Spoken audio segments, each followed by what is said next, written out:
Bonjour à tous, chers téléspectateurs d'Equinox Télévision. Bienvenue à la revue des Grandes Unes avec nos invités qui sont déjà installés pour commenter ces Grandes Unes à nos côtés. Mais avant de leur donner la parole, revisitons justement ces Grandes Unes et démarrons avec la nouvelle expression qui s'intéresse ce matin à la crise anglophone et ce rapport de Amnesty International qui charge l'armée et les séparatistes dans son dernier rapport intitulé « Une tournure tragique, violence et atteinte aux droits humains dans les régions anglophones du Cameroun ». L'organisation internationale accuse à la fois les terroristes et les forces de défense camerounaises de commettre des exactions sur les civils dans les parties nord-ouest et sud-ouest du Cameroun.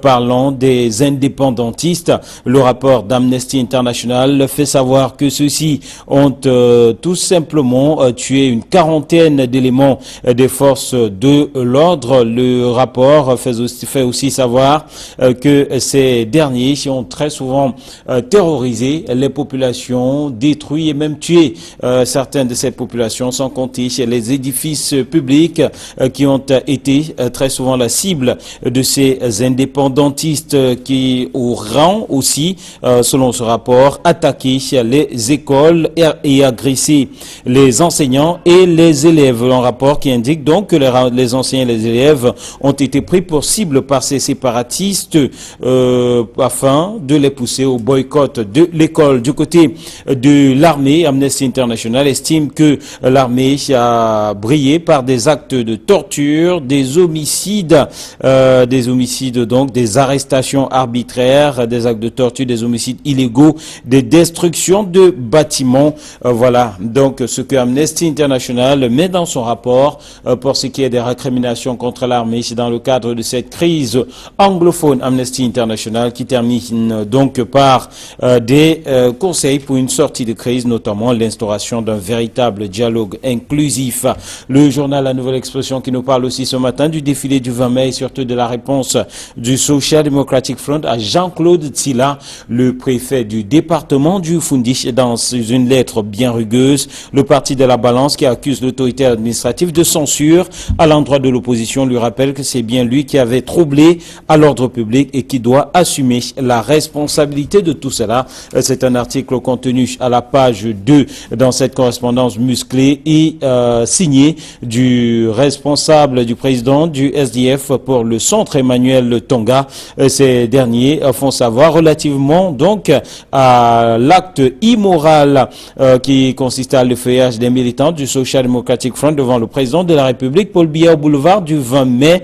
Le 20 mai dernier, des militants du SDF qui avaient choisi de défiler torse nu, et bien en réponse, le parti de la Balance fait savoir que pour lui ou pour eux, les militants du SDF, l'immoralité consiste par exemple à refuser d'aller à la retraite lorsqu'on a atteint l'âge y afférent pour céder la place aux jeunes. L'immoralité pour le SDF relativement à ce cas, c'est aussi de vivre de son salaire et ne pas avoir autant de terrain et de maisons comme celle dont sont propriétaires le préfet du département du Fundi. Le journal La Nouvelle Expression parle aussi d'élections et la COASIC qui réclame un consensus. La coalition citoyenne pour le Cameroun travaille à l'avènement d'un système électoral consensuel avant la tenue des élections prochaines. Et puis présidentielle 2018, à lire à la page 6, le retour des démons au niveau de l'Union des populations du Cameroun.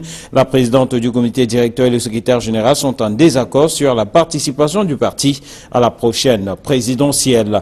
Info Matin nous mène ce jour dans les arcanes de la justice autour de l'affaire Atou et une bombe sur la table du tribunal criminel spécial. Comment le processus de liquidation des sociétés d'État a enfanté des monstres à 1000 têtes. Un dossier consacré donc à cela, aux pages 2 et 3, des monstres qui se recrutent essentiellement dans la fonction publique et aussi sur le processus de privatisation et de liquidation de nombreuses entreprises d'État biaisées avec de nombreuses magouilles et des cas de corruption à lire donc dans le journal Info au matin, publication de ce mercredi. L'œil du Sahel parle d'exploitation minière à sa une ce matin avec des Britanniques qui veulent investir dans l'or de Bibemi. Bibemi, c'est une localité de la région du Nord. Il s'agit de la société Stratex International qui est spécialisée dans l'exploration et le développement des projets d'exploitation d'or et d'autres métaux de base et précieux en Europe et en Afrique. L'entreprise qui a annoncé qu'elle a conclu un accord d'option conditionnelle avec les différentes parties et notamment le Cameroun. Et donc désormais il ne sera plus question d'exploiter de façon artisanale l'or de Bibemi, une exploitation désormais beaucoup plus industrielle et beaucoup plus organisée. Et le journal nous parle aussi de ce fait du côté du Garoua, 23 tonnes d'emballage plastique qui ont été détruits. C'est une information contenue à la page 8 de l'œil du Sahel. Ouest Echo s'intéresse à la crise à l'église évangélique du Cameroun et le président Ndjé Toya qui s'accroche malgré les revers judiciaires. Le journal nous fait savoir qu'en dépit des verdicts en sa défaveur, pasteur Ndjé Toya a choisi le dilatoire et le contournement de la justice pour se maintenir jusqu'à la fin de son mandat, voire au-delà. Les stratégies de ce dernier sont donc présentées dans les colonnes de ce journal. Albert Zongan qui désigne Marcel Niat Ndifendi, le président du Sénat.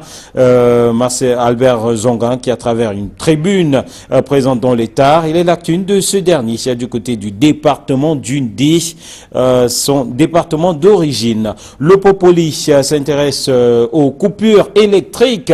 La grande une donc du journal Le Popoli qui nous parle de ces coupures électriques intempestives. Le Cameroun qui a mal à ses barrages, nous dit le journal Le Popoli avec cette caricature du chef de l'État, voilà, qui parle de l'Opangar absent, de Memvele absent, de Mekim absent, mais à la fin, cette caricature du chef de l'État qui se demande avec quoi il va engager sa campagne électorale.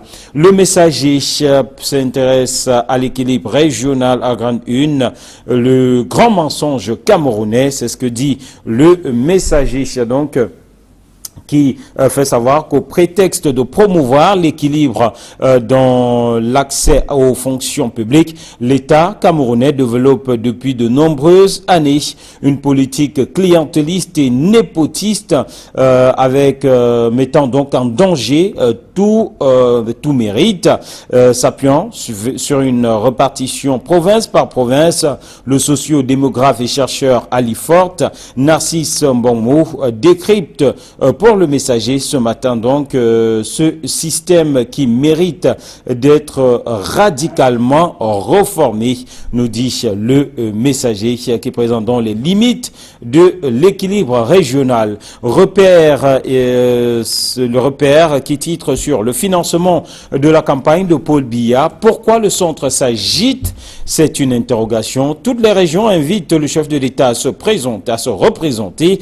Celle qui abrite le siège des institutions est jusqu'ici la seule à se mobiliser pour soutenir financièrement cette candidature. Et puis, le gouvernance publique toujours dans les colonnes de repère et la Banque mondiale qui expose le train de vie plutôt somptuaire de l'État. Un appel donc à la réduction de ce train de vie de l'État. Mutation parle de la candidature de Paul Biya. Le contre-appel d'un conseiller de Kadhafi, lettre ouverte de Jean-Pierrot Maï au peuple camerounais à quelques mois de l'élection présidentielle. Une insurge donc contre ces multiples appels à la candidature de Paul Biya. Puis le quotidien de l'économie parle de financement extérieur et l'État qui dénonce les procédures des bailleurs de fonds pour les cadres de l'administration publique. La multiplicité des modes de décaissement est à l'origine de plusieurs insuffisances observées dans l'utilisation des financements tirés des partenaires techniques et financiers. Et le journal qui nous parle aussi de la crise anglophone et d'Amnesty International qui condamne les violences de l'armée. L'organisation internationale a rendu public les différentes agressions subies dans les régions anglophones dans un rapport fruit de plusieurs entretiens effectués au Cameroun. Cameroun Tribune s'intéresse au marché des entreprises publiques et présente ce matin dans ses colonnes les nouvelles règles. Cameroun Tribune, donc, qui fait savoir que le président de la République, Paul Biya, a signé hier un décret qui réorganise la passation et le contrôle des marchés publics au sein des entreprises d'État. L'intégralité du texte est contenue donc dans un dossier que nous propose ce journal qui parle aussi de lutte contre la corruption et des efforts fructueux de la CONAC, fruitful efforts by CONAC in the fight against corruption in Cameroun. Le jour pour terminer s'intéresse à la crise anglophone et parle de ce débat sur le fédéralisme avec cette interrogation. Paul Biya change-t-il d'avis? Les non-dits du communiqué final de la mission de la Commission nationale pour la promotion du bilinguisme et du multiculturalisme à Bamenda. Le retentissement des événements dans le nord-ouest et le sud-ouest semble, selon ce journal, faire bouger les lignes. Ceci au regard donc des dernières sorties, notamment du ministre en charge de l'enseignement supérieur, par ailleurs membre du comité central et en charge de la communication de ce côté-là, qui a fait savoir que le RDPC n'était pas fermé, en tout cas au débat sur le fédéralisme. Le journal Le Jour en parlait déjà d'ailleurs lundi dernier. Puis Coupe du Monde 2026, quelle chance pour le Maroc? Interrogation tout aussi quand on sait le calibre des autres candidats à l'organisation de cette Coupe du Monde et surtout compte tenu du fait que certains pays africains refusent de soutenir cette candidature marocaine. Voilà qui nous permet donc de sortir de ce parcours des grandes unes et de nous retrouver nos invités. Driss Lisson, bonjour. Bonjour Eric Massal, bonjour à tous les téléspectateurs. Un bonjour particulier aux populations de Douala et surtout celles de la zone Japoma. Dokoti, vous savez qu'on a tellement de nids de poules de ce côté-là et on a l'espoir que la communauté urbaine ne nous a pas oubliés pour qu'on sorte de ces embouteillages qui n'en finissent point. Absolument. Allez, on vous souhaite bonne chance de ce côté-là. Hervé Villard-Mdile, bonjour. Bonjour Eric Martial, bonjour Idriss, bonjour également à tous ceux qui nous regardent à travers le petit écran. Allez, bienvenue à vous, messieurs. La crise anglophone, une fois encore à la une de plusieurs journaux ce matin. Le Jour qui parle de crise anglophone et de ce débat sur la question du fédéralisme et avec cette interrogation. Paul Biya, change-t-il d'avis selon vous, Idriss? Qu'est-ce qui a changé ou qu'est-ce qui a pu bien faire bouger les lignes puisque Le Jour qui insiste sur cette actualité était déjà venu lundi avec cette sortie du ministre Jacques Famendongo qui a montré que le parti au pouvoir était ouvert au débat sur le fédéralisme. Bon, Eric Bassia, il n'y a que les imbéciles qui ne changent pas. Bon, on a l'habitude de le dire. Il faut dire que aujourd'hui, on constate que le mot fédéralisme était un mot presque tabou. Lorsque cette crise a commencé en 2016, on n'en voulait pas. Lorsque quelqu'un évoquait cela, c'était comme si cette personne avait, je ne sais pas, ouvert la boîte de Pandore. Mais on constate que, vu la situation sur le terrain, vu le pourrissement, vu tout ce qui relève avec des villages entiers brûlés, qui n'existent plus, avec des morts qui s'enchaînent à l'appel, et entre la sécession et le fédéralisme, ce qui était hier un sujet tabou devient désormais une question publique. Je pense que là, si la question que se pose le journal Le Quotidien Le Jour n'a pas de réponse, et celui-là qui doit répondre, c'est à lui, on attend toujours sa réponse. Mais le journal s'interroge parce qu'à la vue de ce qui se passe, vu la posture du RDPC qui est en avant et son gouvernement qui était jusque-là arc-bouté du fait que l'État doit rester unitaire, pas de retour catégorique. Aujourd'hui, on constate qu'il y a cette ouverture qui s'est faite et de ce constat, il est normal que le quotidien Le Jour s'interroge et je pense que celui-là qui doit trancher, à qui les uns les autres demandent depuis le début de la crise à s'impliquer fortement, on a l'impression qu'il est totalement retiré de cette question, qu'il pourra finalement se répondre à la question qui est posée. Comme il n'a pas peut-être l'habitude de répondre au chef de l'État, peut-être que les actes vont nous permettre de savoir s'il a changé d'avis voilà, à ce niveau, puisque le journal rappelle clairement que dans l'un de ses derniers discours, il faisait savoir que la forme de l'État n'est pas négociable, justement. Alors, de plus en plus, au-delà des unes de journaux qui estiment que ça bouge au niveau des lignes en termes de position du Rassemblement démocratique du peuple camerounais, surtout du président de la République, Hervé Villardilé, on va constater que tout ceci arrive alors qu'on est en pleine session de l'Assemblée nationale et que malgré cela, la question n'est toujours pas portée à l'attention des députés. Malheureusement, on peut le regretter, Eric Massanjomo, parce qu'en fait, on attendait que là où se débat les intérêts de la nation, là où se débat l'avenir du Cameroun, que ce problème puisse faire partie des priorités, des sujets les plus importants à débattre au courant des différentes assemblées, que ce soit à l'Assemblée nationale, que ce soit au Sénat. Malheureusement, ce n'est pas encore le cas et on espère que les députés, les partis d'opposition qui, depuis le début de cette crise, militent à ce que l'on puisse inscrire ça dans l'ordre du jour, feront des pieds et des mains pour que, une fois, le sujet puisse être admis. En y attendant, il faudrait bien que les uns et les autres travaillent à un différent niveau pour que cette situation puisse changer. Sauf qu'au moment où nous sommes en train de parler, la crise continue à s'enlisser. Et selon les informations, il semble que le palais de justice du côté de Mayoka a été incendié ce matin. Nous n'avons pas encore vu cette information, mais vous comprenez que ce sont des éléments qui pourraient suffire, que la crise n'est pas... On est loin de la calmer. On est loin de la calmer et que la crise ne continue qu'à s'enliser. Et on ne peut que regretter cela et on comprend pourquoi le jour peut s'interroger sur le débat, sur la forme, sur le fédéralisme aujourd'hui. Il dit ce scénario tout à l'heure que au début de cette crise, on en parlait pas. Dès que vous avez prononcé ce mot, vous faisiez partie de ceux-là qu'il fallait éradiquer. C'est-à-dire qu'on vous arrêtait directement, vous mettez en prison parce que vous l'avez évoqué, certainement que vous avez un penchant pour le changement de la forme de l'État. Or, pourtant, parler du fédéralisme n'est pas... Vous étiez perçu comme quelqu'un qui n'aime pas le pays. Exactement. Parler du fédéralisme ne voudrait pas dire qu'on adopte le fédéralisme. C'est juste une forme de débat. Et je ne comprends pas pourquoi, jusqu'à présent, notre gouvernement ou bien l'État ne veut pas ouvrir ou bien refuse d'ouvrir, d'admettre un débat. Un débat, c'est une juxtaposition des idées. Et je pense que quand les idées s'entrechoquent, des idées qui s'entrechoquent, naît la vérité. Et je pense que si on veut construire un pays comme le Cameroun, c'est à travers les débats. Et les uns et les autres qui ont les arguments les plus poignants, les arguments les plus solides pour convaincre l'État, seront ceux qui doivent effectivement l'emporter. Débattre dans ce sujet, je ne voudrais jamais dire qu'on va faire une mutation dans ce sens-là, mais au moins c'est écouter les uns les autres. Et je pense que la crise s'est davantage enlisée parce qu'on a refusé d'écouter les uns les autres. Quand vous avez des gens qui souffrent, laissez-les crier. Quand on vous tape, vous avez le droit de pleurer.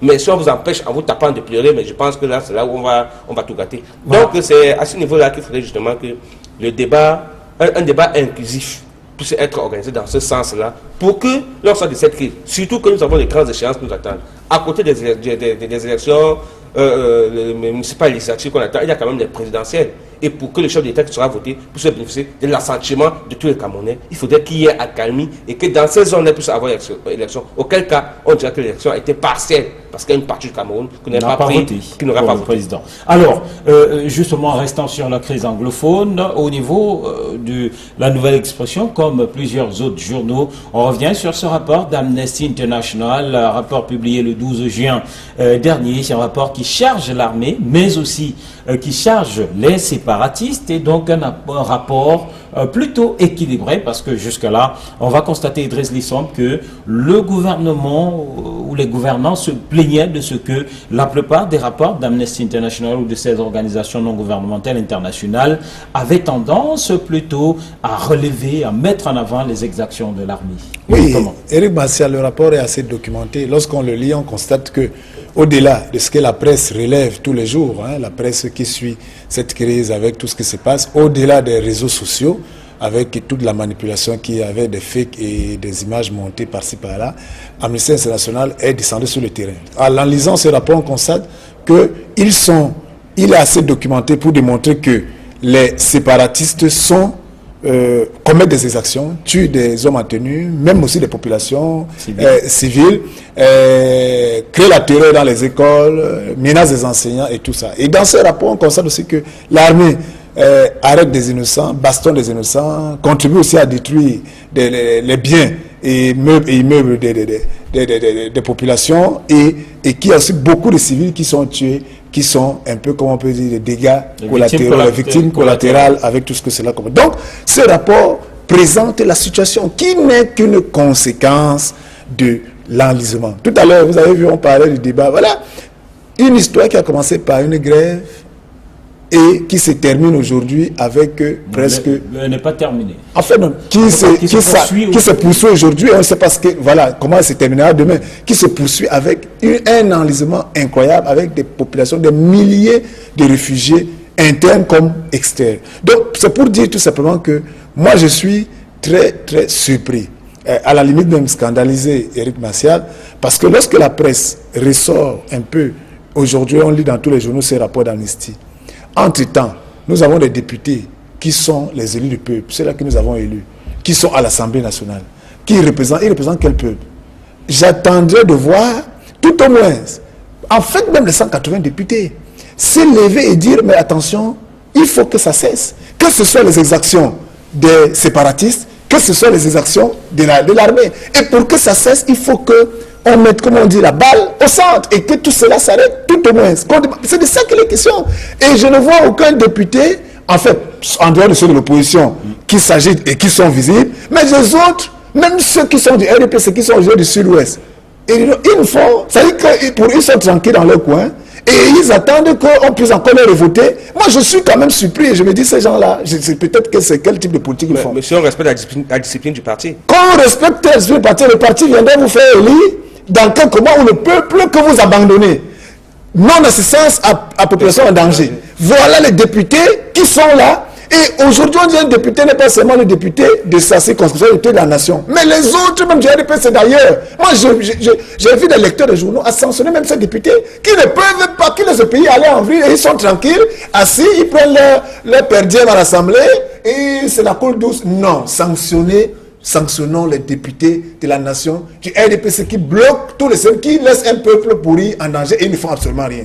Donc, je pense que ce rapport d'amnistie devant tirer la sonnette d'alarme et inviter les députés qui sont en session en ce moment d'arrêter ce massacre en prenant une position, au moins le Congrès. Hervé Viard, appréciation de ce rapport de Amnesty International. Je pense que pour une fois, on est d'accord avec Amnesty International. Vous vous souvenez que lors de la dernière sortie concernant la guerre contre Boko Haram à partir septentrionale du Cameroun, il n'y a que l'armée qui avait été visée, comme si les droits de l'homme devaient être seulement respectés par l'armée. Or, les droits de l'homme sont universels. Ça veut dire que les assaillants doivent tenir compte du fait que ce sont les hommes qui sont en train de tuer, parce qu'en réalité, chaque fois qu'un soldat a été tué, c'est un homme qui a également besoin que ses droits puissent être respectés, qui est assassiné. Même chose quand ce sont les assaillants qui sont abattus. Donc je pense que c'est une forme d'interpellation à tous ceux-là qui sont en guerre, ou bien tous ceux qui sont en crise. Tous les protagonistes. Les deux protagonistes, aux deux factions, de pouvoir au moins respecter la dignité humaine. Et pourquoi pas, c'est une forme d'interpellation, là, dit, en présentant une forme de bilan, c'est de leur faire comprendre que voilà, le mal est assez profond, vous avez déjà trop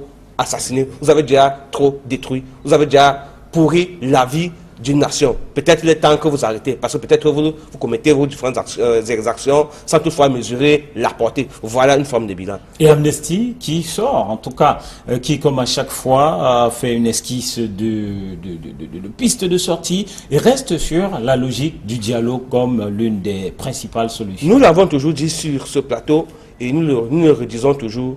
Le dialogue, chaque fois, même après la Première Guerre mondiale, il y a eu toujours...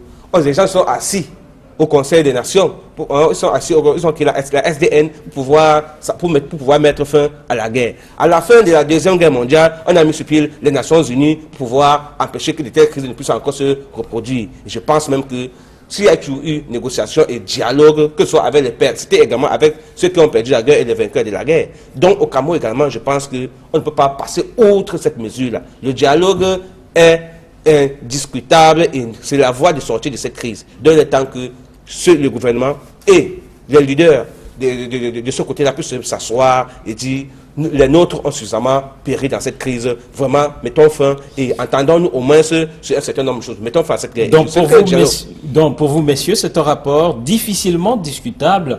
En tout cas, Amnesty International essaye de mettre toutes les balles de son côté, puisque l'organisation internationale, dans ce rapport, fait savoir qu'elle s'est appuyée sur de nombreux témoignages des victimes et même de témoins, et aussi sur c'est un aspect important sur des vidéos par satellite, voilà, qui leur ont permis de voir des exactions commises par une partie comme l'autre. Alors on évolue avec le Social Democratic Front et cette réponse qui était très attendue, on parle de réponse, la nouvelle expression nous parle de réponse rugueuse, et ça elle l'est véritablement puisqu'elle attaque de front le préfet du Foundi. En rappel, le préfet du Foundi au lendemain du 20 mai avait commis une lettre au sein ou dans laquelle il fustigeait le comportement des militants du Social Democratic Front dans la région du centre, des militants qui avaient défilé torse nu devant le chef de l'État le 20 mai dernier. La réponse, c'est là, Idriss Lisson. Oui, la réponse, elle est là et claire. Je pense qu'ils ont utilisé le même schéma, le même ton que celui du préfet. C'est tout à fait logique. Et moi, je dis tout simplement que la sortie du préfet, pour moi, était une sortie maladroite. Parce que nous sommes dans un environnement où si on dit que nous sommes en démocratie, il faut de tout pour faire le monde. Il faut que les gens puissent exprimer ce mot d'expression, Idriss. Oui. Est-ce qu'il n'est pas Monsieur Eri Massan Djomo, c'est une question. Monsieur Eri Massan Djomo, lorsque les mamans et les vieilles femmes se déshabillent pour faire part de leur colère, que diriez-vous de cela? Parce que là, eux, ils ont seulement enlevé les t-shirts. Supposons que ces mamans-là étaient à la place du 20 mai et qu'elles se déshabillent. Mais puisque c'est connu dans notre culture, c'est une forme d'expression de sa frustration. Mais vraiment, c'est pour cela que je suis totalement surpris que... Mais chacun est libre d'exprimer son état d'esprit, sa colère. Alors, que ça plaise ou pas, c'est de ça qu'il est question. Et le SDF a pensé qu'il fallait qu'ils démontrent qu'ils ne sont pas du tout en colère parce que le pays... Mais qu'ils devraient être joyeux en ce moment face à ce que nous vivons dans ce pays. Moi, je suis quand même surpris que les gens pleurent des morts, pleurent une situation gravissime, un pays qui s'était dit pays de paix. Et je suis toujours surpris que certains en face, du RDPC pour ne pas les nommer, sont contents toujours de dire que nous sommes un pays de paix. Mais est-ce que nous sommes toujours un pays de paix face à cette situation? Voilà des gens qui expriment leur colère de leur manière. D'autres pouvaient même s'asseoir. Bon, ils voulaient quoi? Que les militaires s'asseyent devant le président de la République et comment pleurer? Je dis, le préfet a commis cette doute et il fallait une réponse et le SDF. Pour vous, la réponse est appropriée. Et en lui démontrant, selon le SDF, ce qu'on appelle l'immoralité. Parce qu'aujourd'hui, au Cameroun, l'immoralité est plutôt... On indexe les laissés pour compte. On indexe les souffriteux que nous sommes. On indexe le peuple qui n'a pas... Qui n'a rien fait. Alors que ceux-là, qui sont qui sont l'incarnation de l'immoralité parce que ils vivent de la corruption, c'est-à-dire qu'ils sont de l'imposition, ils accaparent les terres, ils font ceci, ils font cela. C'est eux qui sont les immoraux. Et c'est ce que les rappellent qu'attention, monsieur le préfet, en regardant de près, peut-être que c'est vous qui êtes immoral et non les militants de SDF. Voilà, et s'appuyant sur le fait que le préfet refuse d'aller en retraite alors que l'âge est dépassé, ou alors sur... ils partent, les militants du SDF, Emmanuel Tonga, le président du FDF Centre, jusqu'à parler des biens matériels de monsieur le préfet du Foundi. Ça, pour vous, c'est une réponse appropriée? Bon, je pense que quand on va faire des combats en boxe, il y a des règles. Mais quand on va au-dessous de la ceinture, je pense qu'on ne va pas également au-dessous de la ceinture. Je pense que c'est une réaction qui va dans ce sens-là, qu'il ne reste plus les canons moraux. Donc, les canons moraux de bienséance. Donc, du coup, c'était un coup en dessous de la ceinture. C'est pour faire mal. Le SDF a voulu faire mal. C'est une réponse qui ressemble à la sortie du retour à l'ascenseur. Tout simplement. Justement, il faut dire, pour comprendre la réaction du SDF, ou bien pour comprendre le défilé. Le SDF a défilé torse nu parce qu'on leur a interdit ce jour-là de défiler avec des banderoles. Vous vous souvenez que lors de la célébration de la fête de l'unité, on ne peut pas célébrer l'unité quand le Cameroun est désuni, en fait, du moins de fait. Parce qu'une partie a une contestation et des Camerounais qui revendiquent un certain nombre de choses, un certain nombre de privilèges, un certain nombre de choses sont en train d'être assassinées. Vous pensez qu'il y a la paix et que c'est en train de célébrer l'unité. Et pour démontrer cela, il fallait bien que SDF, qui a vu ces banderoles, parce qu'ils avaient des banderoles qui devaient passer, ils devaient défiler avec des banderoles, qui a vu ce banderole être saisi, tout ce qui était écrit était saisi, tout. Il fallait donc trouver un mode d'expression. Je pense que les gars Ils ont trouvé cela comme mode d'expression. Ils ont été d'expression. créatifs. Voilà. Ils ont été très créatifs en disant, OK, nous allons passer, retenir nos de cette banderoles. façon-là. De cette façon, nous, on va Allez, nous exprimer. Du coup, ils ont permettez et que ils ont nous défilé. puissions- Donc, je pense que, Eric, c'était pour montrer que le Cameroun ne va pas bien. C'était pas pour faire autre chose. C'est seulement pour dire que le Cameroun ne va pas bien. Il faut résoudre le problème qu'on demeure unis. Allez, C'est pas le message. on va sortir avec l'équilibre régional qui est à la une du journal Le Messager ce matin. Et le Messager parle de grands mensonges camerounais parce que le constat est fait par ce journal. Cette logique d'équilibre régional finalement est un véritable coup de massue au mérite dans notre pays. Oui, et c'est pour cela que après plus de 50 ans, nous trouvons. Moi, je suis toujours très amusé, Éric Maciel, lorsque les gens mettent en avant l'équilibre régional. Je pense que si nos aînés ont choisi l'équilibre régional, il faut être aussi froid à un moment donné de constater, de faire l'état. Et c'est pour ça que le Messager de ce matin a lu cette analyse de ces démographes qui a pris du temps, un travail scientifique, et de ce travail scientifique et des données chiffrées, on constate que finalement l'équilibre régional est un gros mensonge. Mais qu'est-ce qui n'est pas un mensonge, Éric Maciel, dans ce pays? Parce qu'un grand mensonge, parce que les gens mettent en avant l'équilibre régional et ils font autre chose. C'est de ça qu'il est question. Les gens mettent en avant l'équilibre régional et ils font autre chose. Donc, il est temps.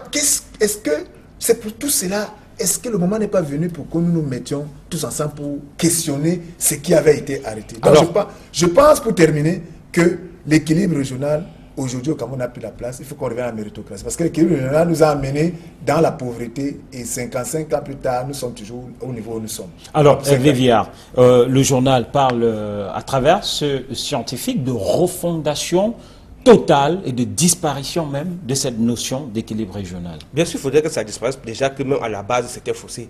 Parce que si au Cameroun, on a 10 régions et que l'on pense que c'est parce qu'il y a une région qui est plus grande que la région a le droit d'avoir 10 représentants dans certaines institutions, tandis que les uns ont droit à un seul représentant, je pense que c'est déjà faussé.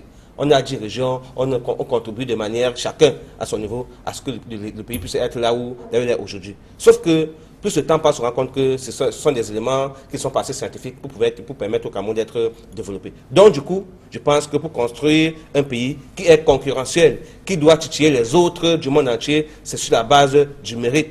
La science, elle ne trompe pas. Sur la base scientifique, je pense qu'on travaille avec les meilleurs. Et je pense qu'avec les meilleurs, certainement qu'on ne serait pas en train de vivre ce que nous vivons aujourd'hui. Parce que occuper des postes de responsabilité dans ce pays, des personnes qui ne sont pas parce qu'ils le méritent, qui sont parce qu'ils appartiennent à certaines tribus. Et du coup, ça contribue même à promouvoir ce qu'on appelle le tribalisme dans un pays qui se veut unitaire. Et le sectarisme, parce que les autres étant feignants, ils sont obligés de s'accrocher à des sectes pour pouvoir avoir ces occupations. Et conséquence, nous sommes là où nous sommes. On s'imagine donc du coup que des gens qui n'ont pas le profit de l'emploi se retrouvent à gérer des postes importants. On va se trouver toujours à la traîne. Et du coup, la Banque mondiale et autres pourront toujours nous servir ce qu'on sert. Ce qui fait que l'accès à la fonction... Nous continuons à utiliser, à consommer l'argent de l'État et ne pas produire. Peut-être qu'il faut produire pour avoir une balance commerciale équilibrée. Allez, merci messieurs, merci Idriss, merci à Véviard, merci à vous qui êtes restés en notre compagnie, madame, monsieur. Demain sera un autre jour. Nous serons là pour un autre numéro. Entre-temps, nous vous souhaitons de passer une très belle journée en compagnie des programmes d'Equinox Télévision. Au revoir.